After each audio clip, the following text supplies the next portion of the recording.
This is Bilal for video वाली सरकार। और भाई मेरे पीछे मौजूद ये टीवी वो रीजन है जिसकी वजह से सैमसंग 20 सालों से ग्लोबल नंबर 1 टीवी ब्रांड है। यानी 20 साल से लेकर अब तक सैमसंग को कोई भी कंपनी ग्लोबल नंबर 1 की पोजीशन से नहीं हटा सकी। और मैं क्यों कह रहा हूं कि ये पर्टिकुलर टीवी उसकी रीजन हो सकता है, is because of the fact कि ये जो टीवी मेरे पीछे मौजूद है ये सैमसंग की लेटेस्ट टेक्नोलॉजीज के साथ आता है। बट सैमसंग वही काम जो उन्होंने पहले मोबाइल फोन्स के अंदर किया है अब टीवी के अंदर करने जा रही है, यानी कि अपनी टेक्नोलॉजी को एक ऐसे प्राइस टैग में लेकर आ रही है कि कोई और कंपेटिटर कंपीट ही नहीं कर सकता। मेरे पीछे मौजूद इस टीवी का नाम है भाई QN70F। बड़ा खतरनाक नाम है, लेकिन ये टीवी भी खतरनाक है क्योंकि ये एक मिनी एलईडी टीवी है जो कि क्वांटम डॉट टेक्नोलॉजी के साथ आता है। और सैमसंग ने रिसेंटली यूरोप में एक केस भी जीता था जहां पर उन्होंने प्रूव किया था कि उनकी टेक्नोलॉजी एक्चुअल में क्वांटम डॉट टेक्नोलॉजी है। बट आपके लिए ये चीज जानना जरूरी नहीं है, मैं इसकी टेक्नोलॉजी के ऊपर आऊंगा। बट उससे पहले मैं आपको ये बताना चाहूंगा कि ये जो टीवी है ये अब अपडेट होकर सैमसंग की लेटेस्ट टाइजन ओएस के ऊपर आ चुका है।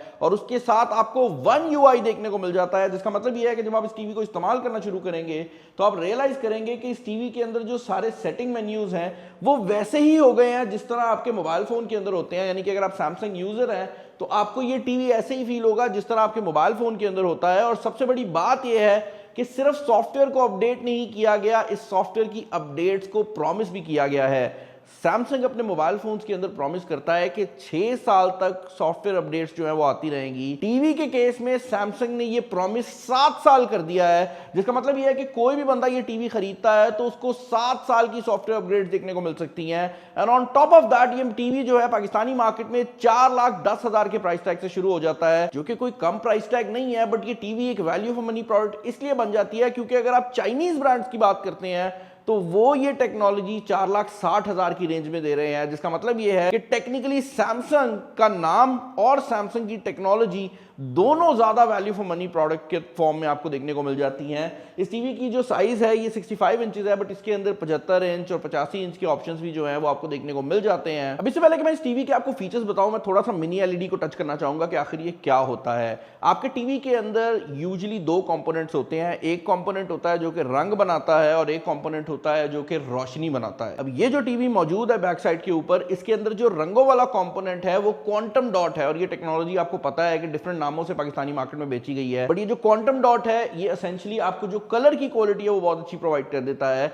और जो मिनी एलईडी है ये बेसिकली एलईडीज की छोटी फॉर्म होती है। और इसमें मिनी एलईडी इसलिए है कि स्क्रीन के अंदर बहुत छोटे छोटे डॉट्स दिए गए हैं। और उनका फायदा ये होता है कि आप टीवी का कुछ खास एरिया जो है वो ऑन करके बाकी एरिया को ऑफ कर सकते हैं। और इसका फायदा ये होता है कि अगर आप कोई ऐसे मेन्यू पे जाते हैं जहां पर ब्लैक एरिया आ रहा है तो ब्लैक एरिया प्रॉपर ब्लैक नजर आता है। वरना नॉर्मल पुराने टीवीज में होता था कि अगर आप कोई ब्लैक स्क्रीन भी ऑन करते थे ना तो एसेंशियली उसके अंदर भी आपको एक हेलो इफेक्ट आता था, यानी ब्लैक स्क्रीन के ऊपर हल्की सी ब्राइटनेस आ रही होती थी। क्योंकि वो जो टीवीज थे उनके अंदर जो लाइट थी वो पूरे टीवी के लिए लाइट होती थी।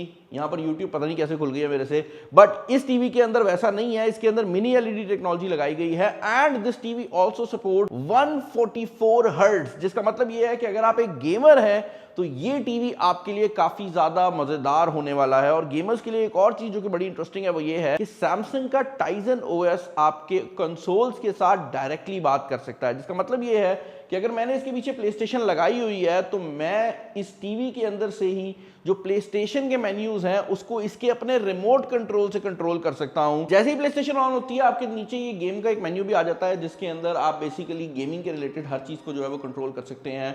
और ये गेम मोशन प्लस नाम का भी एक मोड आ जाता है जो कि आपकी गेम्स को हाई रिफ्रेश रेट के अंदर कन्वर्ट कर देता है। यानी कि अगर पीछे से गेम 30 फ्रेम्स पर सेकंड की चल भी रही हो तो ये एआई का यूज करते हुए उस गेम को 60 फ्रेम्स पर सेकंड में मूव कर देता है। अब जैसे मैंने आपको वीडियो के स्टार्ट में बताया है कि इस टीवी के अंदर बेसिकली वन यूआई को इंस्टॉल किया गया है। तो भाई उसके साथ साथ एक और चीज जो कि इस टीवी के अंदर की गई है वो ये है कि इसका जो प्रोसेसर है वो भी एक एआई प्रोसेसर है। मैं उसका एग्जैक्ट नाम यहाँ पर डाल दूंगा। I don't know what is up with Samsung with these weird names, नाम बड़े खतरनाक आ रहे हैं। बट ये एआई का जो प्रोसेसर है 2 चीजें कर रहा है। पहली बात तो ये है कि आपकी ऑन डिवाइस एआई जो है वो काम कर रही है, जिसके अंदर छोटे छोटे फीचर्स हैं जो कि हम आपको आगे चलकर बताएंगे। बट इसका मेन काम ये है कि ये आपके एआई का यूज करते हुए आपके साउंड मोड को और आपके पिक्चर मोड को कंट्रोल कर रहा है। इस टाइम आप देख सकते हैं कि हमने टीवी की जो ब्राइटनेस है वो सिर्फ 8% के ऊपर की हुई है ताकि ये कैमरा में बेहतर नजर आ सके। अदरवाइज अगर मैं यहां पर एआई मोड ऑन करता हूं तो ये इर्द गिर्द की रोशनी को देखेगा और उसके हिसाब से टीवी की जो ब्राइटनेस है उसको बढ़ा देगा। मैं आपको दिखा भी देता हूं यहां से जैसे ही AI मोड ऑन होगा तो आप देख सकते हैं कि यहाँ पर जो ब्राइटनेस है वो थोड़ी बेहतर होगी। और अगर मैं अब यहाँ पर YouTube पे चला जाता हूँ जहाँ पर एक्चुअल में ब्राइटनेस की ज़रूरत है, तो आप देखेंगे जैसे YouTube ओपन हुई है उसने डिटेक्ट किया है कि अच्छा अब ये बंदा मीडिया देखने लगा है, तो उसने जो टीवी की ब्राइटनेस है उसको उस हिसाब से ही एडजस्ट कर दिया। मैं इसको वापस ले आता हूँ ताकि आपको इसकी जो बेसिकली ब्राइटनेस है वो जरा लो करके दिखा सकें। अपार्ट फ्रॉम दैट ये टीवी क्योंकि AI फीचर्स के साथ आता है, तो यहाँ पर आपको अगर आप साइड पर चले जाते हैं तो ये आर्ट का मेन्यू भी देखने को मिल जाता है, जो कि ना सिर्फ आपको प्री इंस्टॉल्ड जो तस्वीरें हैं उनको डिस्प्ले करने में हेल्प करता है, बल्कि आप AI का यूज करते हुए अपनी मर्जी के वॉलपेपर्स भी जनरेट कर सकते हैं। यहाँ पर एक पेट मोड दिया गया है जो कि मुझे बड़ा इंटरेस्टिंग लगा है। आपके टीवी के माइक्स जो है वो इस्तेमाल हो सकते हैं। आपके घर में टीवी लगा हुआ है, आपका बिल्ला या कोई भी जो पेट है वो टीवी के पास आकर अगर बोलता है ना, तो टीवी ऑटोमेटिकली ऑन हो जाएगा, आपके मोबाइल फोन पर नोटिफिकेशन आ जाएगी और उस पेट के लिए भी ये टीवी जो है थोड़ा सा म्यूजिक प्ले करने लग जाएगा ताकि वो रिलैक्स हो जाए। अक्सर ऐसे होता है कि पेट घर में अकेले होते हैं, तो भाई ये उस टाइम पर भी काफी ज्यादा हेल्पफुल हो सकता है भाई, क्योंकि ये टीवी स्मार्ट थिंग्स की एप्लीकेशन को भी सपोर्ट करता है। इसका मतलब ये है कि ना सिर्फ आप अपने मोबाइल फोन से इस टीवी को मुकम्मल तौर पर कंट्रोल कर सकते हैं, जितनी सेटिंग्स आपको इस सेटिंग मेन्यू में नजर आ रही हैं ये सारी सेटिंग्स आप अपने मोबाइल फोन से भी कर सकते हैं। बट दूसरी चीज जो कि इस टीवी को काफी इंटरेस्टिंग बना देती है वो ये है कि आप अपने मोबाइल फोन और घर की दूसरी चीजों को भी इस टीवी से कंट्रोल कर सकते हैं, जिसका मतलब ये है कि अगर आपका मोबाइल फोन नहीं मिल रहा तो आप टीवी से जाकर भी मोबाइल फोन की जो लोकेशन है वो निकाल सकते हैं। और बेसिकली लोकेशन वो इस तरह निकालेगा कि उसकी जो साउंड है वो ऑन हो जाएगा और उससे आपको आपका जो मोबाइल फोन है वो देखने को मिल जाएगा। मैं स्मार्ट थिंग की एप्लीकेशन को ओपन करता हूं तो आप देखेंगे कि यहां पर ये बेसिकली आपके होम हब का काम कर सकता है, जिसका मतलब ये है कि अगर आपके पास सैमसंग की दूसरी डिवाइसेस मौजूद हैं तो आप सब डिवाइसेस को यहां पर चेक कर सकते हैं। आपका मैप व्यू आ सकता है जो कि आपको ये बताएगा कि बेसिकली टीवी के अंदर जो बाकी लेआउट है डिवाइसेस का वो कहां पर पड़ा हुआ है। और इसके अलावा ये रिंग माय फोन वाली ऑप्शन भी आ रही है जिसके बारे में मैंने आपको बताया है। बट अपार्ट फ्रॉम दैट इस टीवी के अंदर और भी बहुत ज्यादा स्मार्ट फीचर्स दिए गए हैं। अगर आप फीचर सेक्शन में चले जाते हैं तो आप अपना स्मार्ट होम कंट्रोल कर सकते हैं। ये जो फोन है ये कैरियोकी माइक में भी कन्वर्ट हो सकता है। जिनको नहीं पता, चाइना के अंदर ये बहुत ज्यादा फीचर है जहां पर लोग पार्टीज के अंदर गानों को गा रहे होते हैं। मैंने कभी नहीं किया भाई, लेकिन आप अपने मोबाइल फोन को एक कैरियोकी माइक में भी कन्वर्ट कर सकते हैं। वर्चुअल गेम पैड के तौर पर आप अपने मोबाइल फोन को कन्वर्ट कर सकते हैं, क्योंकि इस टीवी के अंदर अगर आप बैक पर चले जाते हैं तो यहां पर आपके पास काफी ज्यादा जो गेम्स हैं वो प्री इंस्टॉल्ड तो नहीं कहूंगा, मतलब आपको इंस्टॉल करनी पड़ेंगी, बट इसके अंदर आप डाउनलोड कर सकते हैं क्योंकि टाइजन ओएस है। अगर आप स्मार्ट थिंग के गेम मेन्यू के अंदर चले जाते हैं तो यहां पर आपके पास काफी ज्यादा गेम्स आ जाती हैं और क्योंकि ये मोबाइल फोन के साथ कनेक्ट हो जाता है तो आपका मोबाइल फोन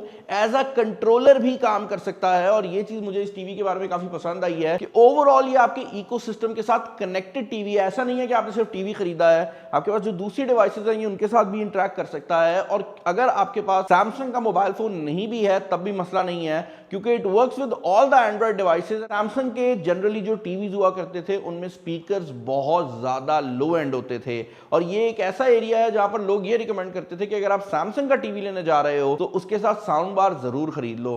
मुझे ये रिपोर्ट करते हुए बहुत खुशी हो रही है कि सैमसंग ने इस चीज को चेंज कर दिया है और इस टीवी के अंदर लगे हुए जो स्पीकर्स हैं वो बहुत ज्यादा पावरफुल हैं और एक नॉर्मल घर के एनवायरनमेंट में मेरा नहीं ख्याल कि आपको साउंड बार मजबूरी होने वाला है। उसकी रीजन ये है कि जो स्पीकर्स हैं वो बहुत ज्यादा लाउड हैं। बट अगर आप एक ऐसा बंदा है जो कि बहुत ज्यादा म्यूजिक सुनता है और उसको बेस का शौक है, तब आप इस टीवी के साथ जो स्पीकर है ना वो एक्सटर्नल भी लगा सकते हैं। बाकी भाई अगर आप इस टीवी के डिजाइन की बात करते हैं तो सैमसंग इसको एयर स्लिम कहता है। एंड मैं ये बात आपको बता दूं कि रीसेंट टाइम में हमने इस चैनल पर जितने भी 65 इंच के टीवी रिव्यू किए हैं ये उनमें सबसे ज्यादा पतला है। और ये बात बड़ी इंटरेस्टिंग है कि सैमसंग ने ना सिर्फ प्राइसिंग बेहतर की है बल्कि डिजाइन को भी बेहतर बनाया है। ये टीवी इतना पतला है कि अगर आप इसका स्टैंड उतार के दीवार पे लगा देते हैं तो लिटरली ये दीवार के साथ फ्लश बैठ जाता है। और यही वजह है कि इस टीवी के अंदर आपको ये वॉलपेपर मोड भी देखने को मिल जाते हैं, क्योंकि ज्यादातर लोग जो हैं इस टीवी को अगर नहीं भी यूज करेंगे तो एज अ पेंटिंग इस टीवी को इस्तेमाल कर सकते हैं। यहाँ पर जो रिमोट कंट्रोल है वो भी सैमसंग का रिमोट कंट्रोल है और जो सैमसंग यूजर्स हैं उनको पता होगा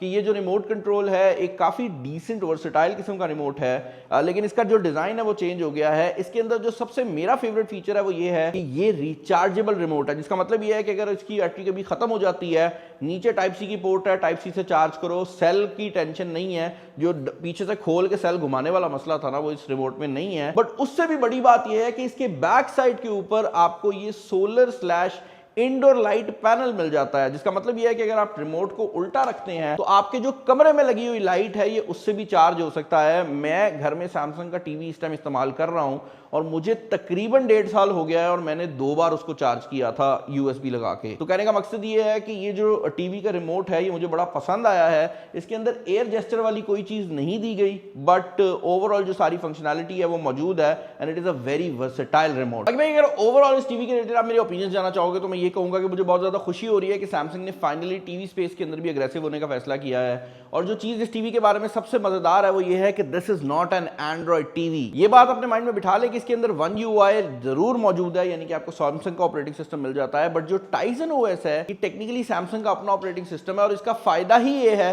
कि जिस तरह अगर आप पहले जमाने में कैलकुलेटर लेते थे तो कभी कैलकुलेटर स्लो होता था, नहीं होता था ना, तो बेसिकली इसके अंदर भी जो सॉफ्टवेयर है वो काफी हद तक वैसा ही है कि जो ऑपरेटिंग सिस्टम है वो खास तौर पर इसी टीवी के लिए बनाया गया। एंड्रॉइड इसलिए स्लो हो जाता है कि एक एंड्रॉइड सिस्टम है जो 10,000 चीजों के लिए बनाया हुआ है, तो उस लिहाज से भी इस टीवी की जो लाइफ है वो ज्यादा रहने वाली है। एंड टॉप ऑफ दैट आपको सैमसंग की वारंटी मिल जाती है, 7 साल की सॉफ्टवेयर अपग्रेड्स मिल जाती हैं। तो ऑल इन ऑल मैं ये जरूर कह सकता हूं कि इसको मैं अफोर्डेबल कहूं ना कहूं, मैं इसको वैल्यू फॉर मनी जरूर कहने वाला हूं। और अगर आप 65 इंचेस में मिनी एलईडी टेक्नोलॉजी में कोई टीवी देख रहे हैं, पाकिस्तान में इससे बेहतर वैल्यू मेरा नहीं ख्याल अवेलेबल है। बाकी मुझे नीचे कमेंट्स में बताइएगा कि आपको ये टीवी कैसा लगा है। I would again want to say कि सैमसंग का पाकिस्तान में अग्रेसिव होना is a very big deal. Channel बने या चैनल को सब्सक्राइब कर लें। इस वीडियो में इतना ही। This is Bilal signing off. अल्लाह हाफिज़।